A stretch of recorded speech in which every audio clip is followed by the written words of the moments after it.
ناظرین ہمیں جوائن کیا ہے معروف معیشت دان جناب ڈاکٹر تیمور رحمان. بہت شکریہ ڈاکٹر صاحب, آپ نے ہمیں وقت دیا. ڈاکٹر صاحب ٹھیک ہے, ہم بیرونی محاذ پہ تو ہم نے جھنڈے گاڑ دیے اور ہمارا قد بھی بڑا, مگر ایک ہمارا اندر کا بھی محاذ ہے بیچارہ بڑا مسکین سا. وہ بجلی کا ہے, وہ قیمتوں کا ہے, اور اب لوڈ شیڈنگ کا ہے. تو کچھ ادھر بھی توجہ. یہ کیا ہے, یہ کون سا شارٹ فال آ گیا ہے, اور 6 روپے قیمت اور آ رہی ہے. پیٹرول کا بام کہہ لیں وہ ہمارے اوپر گر چکا ہے.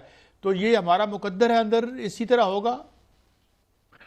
جی فی الحال تو ایسے ہی نظر آ رہا ہے. آپ نے دیکھا حکومت نے پہلے پیٹرول کی قیمت بڑھا دی, اس میں ٹیکس بہت سارا ڈال دیا, 80 روپے کا ٹیکس ڈال دیا.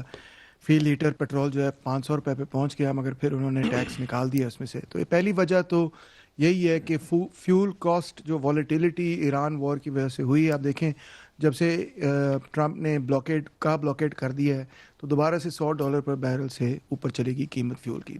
دوسرا معاملہ ہمارے لیے ہے آئی ایم ایف کے پروگرام کی جو مختلف شرائط ہیں, جس میں ہم نے سبسڈیز ختم کرنی ہے, ہم نے الیکٹریسٹی کی فل کاسٹ ریکور کرنی ہے, بلکہ اس کے اوپر ٹیکس بھی لگا ہوا ہے. تو یہ دوسرا بڑا مسئلہ. تیسرا مسئلہ ہمارا ہے سرکولر ڈیٹ کا. یہ سرکولر ڈیٹ اس وجہ سے اس میں ہم پھنسے ہوئے ہیں کیونکہ ہم اپنی بجلی جو ہے وہ آئی پی پی سے نہ صرف خریدتے ہیں بلکہ آئی پی پیز کو ہم پیسے کیپیسٹی پیمنٹس کی مد میں بھی دیتے ہیں, یعنی کہ جو بجلی ہم نے استعمال نہیں کی اس کے بھی ہم پیسے دیتے ہیں. اور چوتھا اور آخری مسئلہ ہے ہمارے انرجی مکس ایشوز کا, کہ آج بھی ہم آؤٹ ڈیٹڈ ٹیکنالوجی سے بجلی بنانے کی کوشش کر رہے ہوتے ہیں, جس میں furnace oil, L N G, fossil fuels وغیرہ زیادہ استعمال. لیکن ڈاکٹر صاحب ہماری جو کیپیسٹی ہے وہ تو 45,000 میگا واٹ ہے. آج کی جو جنریشن ڈیٹا میرے پاس سامنے پڑا ہوا ہے 14,000 میگا واٹ ہے. پن بجلی تو ہم نے کہتے ہیں کہ اخراج کم ہے, ڈیمانڈ نہیں ہے. پن بجلی تو چلو کم ہو گئی. تھرمل کدھر گئی سر؟ سولر کدھر گئی؟ ہماری جو بگاس ہے وہ کہاں گئی؟ ونڈ کہاں گئی؟ نیوکلر بجلی جو ہے وہ کہاں گئی؟ 14,000 میگا واٹ اور جو ڈیمانڈ ہے وہ 20 سے 22,000 میگا واٹ کی ہے. 7,000 میگا واٹ کا شارٹ فال آ رہا ہے سر. جی ایسے ہی ہے. ایک تو معاملہ یہ ہے کہ ہمارے جو گریڈ ہے وہ اتنی ساری پاور, وہ ایک باٹل نیک بھی ہے کہ جتنی کیپیسٹی ہے ہماری بنانے کی اتنی کیپیسٹی ہماری ہے نہیں ابزارب کرنے کی یا ایون الیکٹریسٹی کو ٹرانسفر کرنے کی, اور اتنی ڈیمانڈ بھی نہیں ہے. اصل میں یہ جب پلانٹس بنائے گئے تھے تو اس وقت پروجیکشن یہی تھی کہ اتنے سالوں کے اندر اتنی بجلی کی ڈیمانڈ ہوگی, مگر وہ اس طرح سے پروجیکشن ہوئی نہیں. انفیکٹ 1990s میں تو جب آئی پی پی اس کا کانٹریکٹ ہوا تھا تو یہ بھی لوگوں نے سوچا ہوا تھا کہ ہم انڈیا کو بجلی بیچیں گے. وہ تو آف کورس ہو نہیں سکا. جب سے بی جے پی کی حکومت آئی ہے تو وہ تو بالکل فلیٹ ہو گیا. مگر اس کے ساتھ ساتھ جو سب سے بڑا ایشو ہے اصل میں وہ یہ ہے کہ چلے اگر کم ڈیمانڈ ہے تو آپ سپلائی بھی کم کر لیں, کیا مسئلہ ہے, مگر وہ ہو نہیں سک رہا کیونکہ آئی پی پی اس کا کانٹریکٹ اس طرح سے ہے کہ ہم نے ان کو پیسے دینے ہی دینے. اگر ہم بجلی نہ بھی استعمال کریں تو ہم نے ان کو پیسے دینے ہی. اس لیے اصل میں سب سے بڑا مسئلہ یہی ہے کہ جس کی وجہ سے ہم پھنسے پڑے. سر امید کی بات کر لیتے ہیں.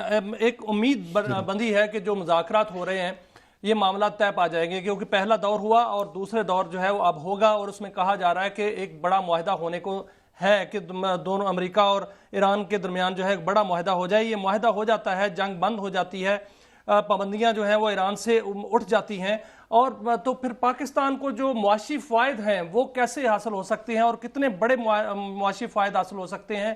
گیس جو ہے, گیس پائپ لائن وہ بحال ہو سکتی ہے, تیل کی ترسیل شروع ہو سکتی ہے, وہاں سے گوادر کو بجلی کی سپلائی شروع ہو سکتی ہے. گوادر بندرگاہ, بندر عباس بندرگاہ اور چوبہار سے جب تجارت شروع ہو جائے گی تو سی پیک جو ہے وہ بہترین انداز سے شروع ہو جائے گا. پھر تجارت جو ہے وہ سینٹرل ایشیا ریاستوں سے نکل کر یورپ تک جائے گی. تو پاکستان جو ہے وہ, ایران تو ظاہر ہے ایران میں تو خوشحالی آئے گی, لیکن پاکستان کی معیشت کو آپ مستقبل میں کیا دیکھ رہے ہیں کہ بہت زیادہ شائننگ مستقبل ہے ہمارا؟ پتہ نہیں بہت زیادہ شائننگ ہے کہ نہیں, مگر ڈیفینیٹلی ایران کے ساتھ اگر جنگ بندی کامیاب ہو جاتی ہے, جو کہ مجھے نظر آ رہا ہے کہ ان کو کرنا ہی پڑے گا, تو اس کا سب سے پہلے تو پوری دنیا کو فائدہ ہے کہ جب تیل کی قیمتیں گریں گی تو ورلڈ اکانومی ریکور کرے گی. آپ نے دیکھا ہوگا ابھی آئی ایم ایف نے بھی ایک رپورٹ شائع کی ہے جس میں انہوں نے اسی چیز کا تذکرہ کیا ہے کہ یہ جو اسٹریٹس آف ہارموز کو بند کیا ہوا ہے اس کی وجہ سے پوری گلوبل اکانومی میں ریسیشن پیدا ہو رہی ہے. تو پہلی بات تو یہ گلوبل اکانومی ریکور ہوگی تو پاکستان کی اکانومی بھی ریکور ہوگی, ادروائز ہم کیسے ریکور کریں جب باہر سے کوئی خریدے نہ ہماری چیز.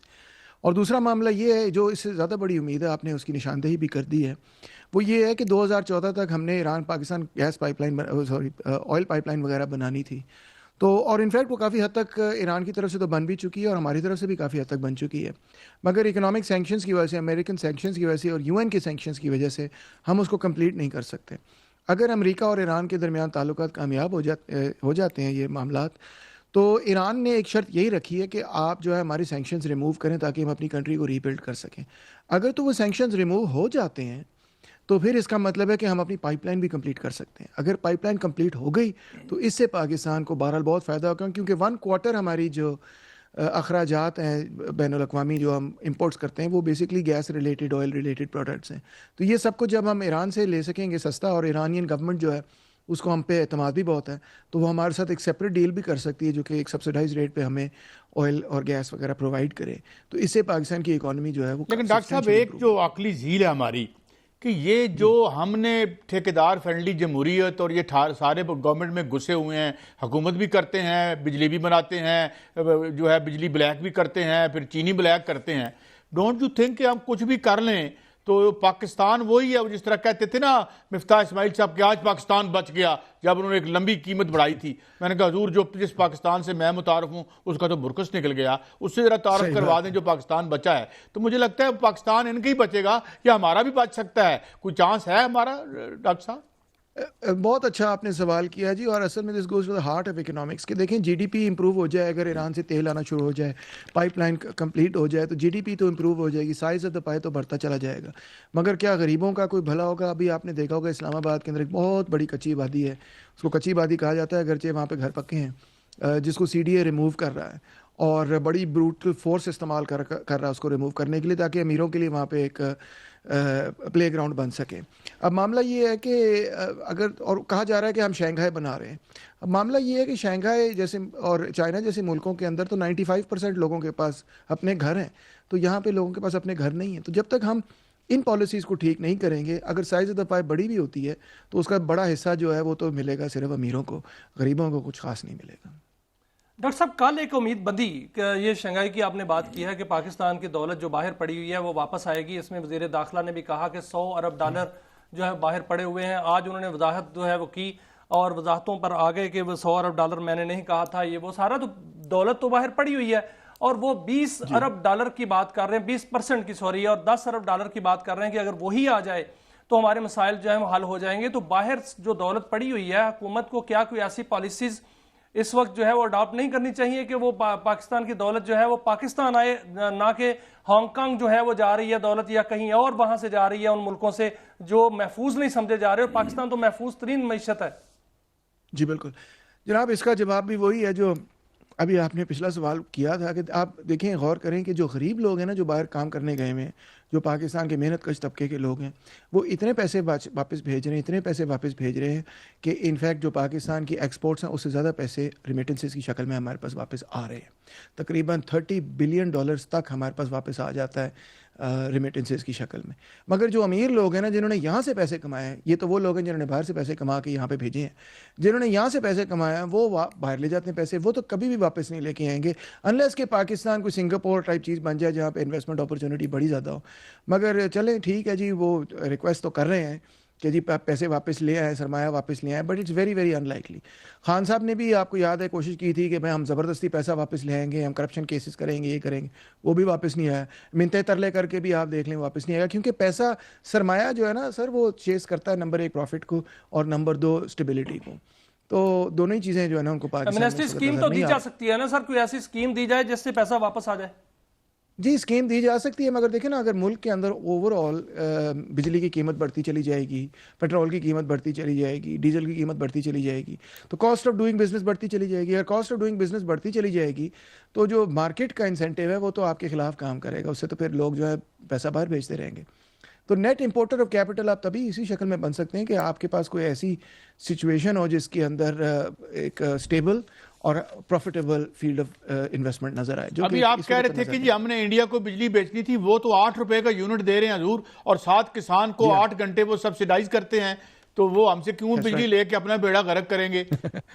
That's absolutely correct. یہ تو 1990 کا منصوبہ تھا نا جی، اس وقت سچویشن اور تھی. اس وقت انڈیا کے اندر بھی شارٹ فال تھا بجلی کا، پاکستان کے اندر بھی بہت شدید شارٹ فال تھا بجلی کا. تو اس وجہ سے آئی پی پیز کے ساتھ جلدی جلدی کانٹریکٹس بنائے اور ان کو بہت ہی لوکریٹو آفرز دیے، یہ سوچ کے کہ چلو اگر ایکسیس کیپیسٹی بھی ہوئی تو ہم انڈیا کو بیچ لیں گے اور مینیج کر لیں گے. But it never happened that way.